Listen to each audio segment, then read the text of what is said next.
underline. Omong dikit tapi nyelekit. Bersama Om Bob.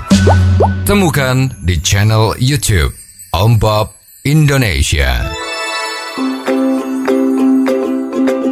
Om Bob, Kementerian Agama mengumumkan Indeks Kerukunan Umat Beragama 2024 dan hasilnya terjadi kenaikan dibandingkan tahun lalu meskipun tipis. Bagaimana Om Bob menggarisbawahi masalah ini? Ya, kita perlu bersyukur ya kalau Departemen Agama itu tahu ya bahwa dari antara masyarakat kita itu toleransi beragamanya itu masih terjadi. Artinya tindakan-tindakan intoleransi masih terjadi. Dan menurut surveinya dari Departemen Agama itu katanya tahun 2024 ini indeksnya tuh naik sedikit tipis ya. Jadi dengan demikian tuh boleh diartikan bahwa pada tahun 2024 ini gerakan-gerakan atau tindakan-tindakan anti toleransi itu lebih sedikit ketimbang 2024. Lebih sedikit ya, tipis gitu. Nah, sebetulnya masalah ini kan muncul terus. Kemarin itu ada di Bekasi. Tetangga yang mengadakan bistonan, jadi artinya doa bersama. Kebetulan mereka agama Katolik. Lah, sebelahnya itu pejabat negara di Bekasi ya.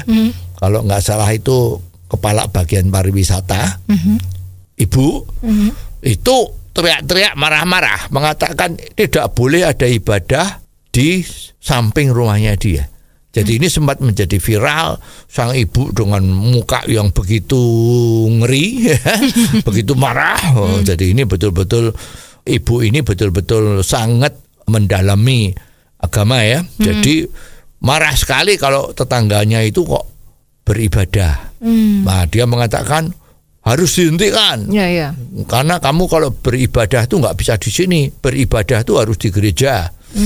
Nah itu ya, padahal undang-undang menjamin bahwa siapapun bebas beragama. Ya, kalau dipikir sekarang, kalau orang yang beragama Islam, Muslim, itu bayangin setiap acara apa-apa mesti di rumah juga diadakan, ya, tirakatan, selamatan. Memperingati hari besar Islam itu kan nggak di masjid, di rumahnya. Ya itu apa nggak boleh? Kan boleh. Nah sekarang ini yang agamanya Katolik, kenapa sebelah kita tadi itu menjadi ribet? Ya sempat nggak karuan ya, karena ini urusannya viral. Akhirnya si perempuan tadi yang jadi kepala bagian pariwisata Bekasi itu akhirnya dimediasi oleh wali kota atau pejabat yang lain sehingga dia mau tampil di sosmed minta maaf udah kejadian seperti itu, katanya khilaf dan sebagainya ya. Urusan menjadi selesai.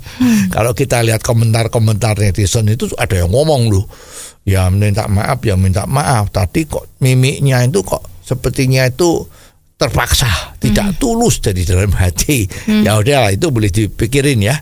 Jadi memang kalau Departemen Agama itu sadar bahwa kenaikannya tipis, itu mestinya harus betul-betul melakukan semacam koordinasi dengan departemen yang lain agar hal-hal ini jangan terjadi. Biasanya hal ini berulang terjadi karena apa yang sudah dilakukan oleh oknum-oknum yang menunjukkan sifat-sifat atau kelakuan yang intoleran itu cuman tidak dihukum ya, cuman disuruh minta maaf, terus orang yang berselisih ditemukan, salaman, selesai. Nah, ini sebetulnya kurang mendidik. Ya harusnya kalau memang melakukan tindakan-tindakan yang melawan aturan hukum, yaitu melarang atau melakukan semacam tindakan kekerasan agar agama yang bukan agamanya dia itu melakukan semacam doa bersama atau ibadah di rumah itu, ya harusnya pelaku penyerangan tadi itu ya harus ditangkap. Nggak ada lagi maaf, jadi tiada maaf bagimu. Kalau udah seperti ini ya harus masuk di pengadilan atau masuk di kepolisian untuk dihukum. Nah kalau ini betul-betul hukum dijalankan, nah saya kira kasus-kasus intoleran itu akan segera naik dan indeksnya itu bisa naik banyak.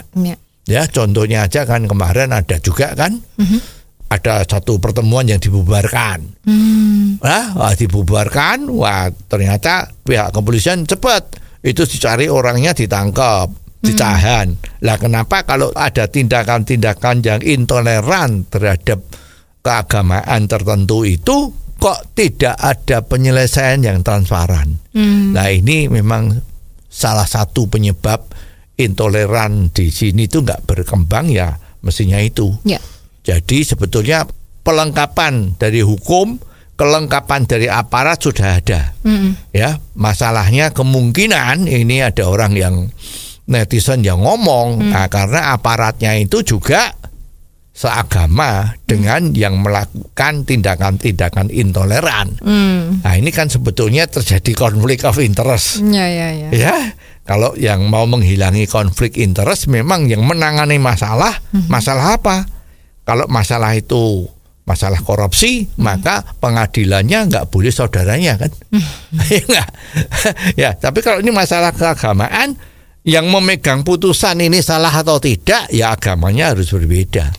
Berbeda dari kedua belah pihak yang berselisih tadi itu, supaya lebih fair. Ya, jadi inilah saya kira yang perlu dilakukan agar supaya situasi intoleran di Indonesia itu bisa makin lama makin tipis, sesuai dengan semboyan negara kita, Bhinneka Tunggal Ika. Jadi tidak hanya diucapkan, tapi di dalam pelaksanaannya itu harus nyata, bisa dirasakan oleh masyarakat. Oh, jadi begitu ya Om Bob. Jelas deh sekarang. Terima kasih Om Bob untuk waktunya. Sampai ketemu lagi di waktu yang akan datang. Underline. Omong dikit tapi nyelekit.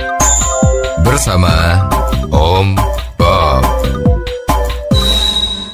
Jika Anda suka dengan channel ini, jangan lupa subscribe, like, dan komen.